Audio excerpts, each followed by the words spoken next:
প্রধান উপদেষ্টা ডক্টর মোহাম্মদ ইউনূসের সাথে রাষ্ট্রীয় সফরে যেতে পেরে গর্বিত 4 নারী ক্রীড়াবিদ।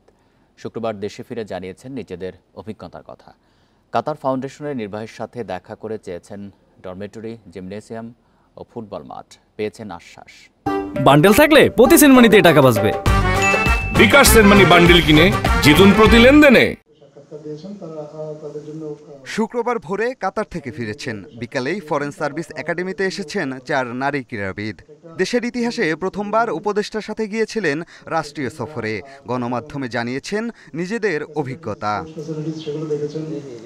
ফুটবলার আফিদা রিপা ও ক্রিকেটার সুমায়া শারমিনকে আমন্ত্রণ জানিয়েছিল কাতার ফাউন্ডেশন। দেখা করেছেন ফাউন্ডেশনটির প্রধান নির্বাহী শেখা হিন্দ বিনতে হামাদ আল থানির সঙ্গে। বাংলাদেশের ক্রীড়াঙ্গনের কথা তুলে ধরে আবদার করেছেন ডরমেটরি, জিমনেসিয়াম ও মাঠের। দেশটির উন্নত রিহ্যাব সেন্টারের পরিষেবাও ছিল চাওয়াতে।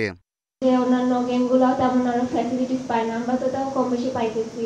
তো ওনারা আমাদেরকে আশ্বাস দিয়েছে যে অবশ্যই আমরা এটা দেখব, তোমাদের ওখানে যা যা লাগবে আমাদেরকে বলবা, আমরা অবশ্যই চেষ্টা করবো তোমাদের সাথে কাজ করার জন্য। স্পোর্টস অবকাঠামোতে কাতার অনেক উন্নত, তবে দেশটিতে ক্রিকেটের জনপ্রিয়তা নেই।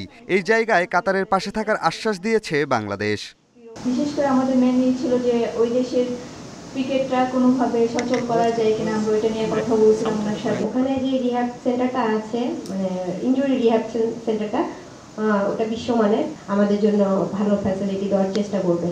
কাতার সফরে ক্রীড়াঙ্গনে যে নতুন অভিজ্ঞতা হলো তা এখানেই সীমাবদ্ধ রাখতে চায় না অন্তর্বর্তী সরকার। ক্রীড়াবিদদের নিয়ে ভবিষ্যতেও এমন সফরের আয়োজনের প্রতিশ্রুতি মিলেছে।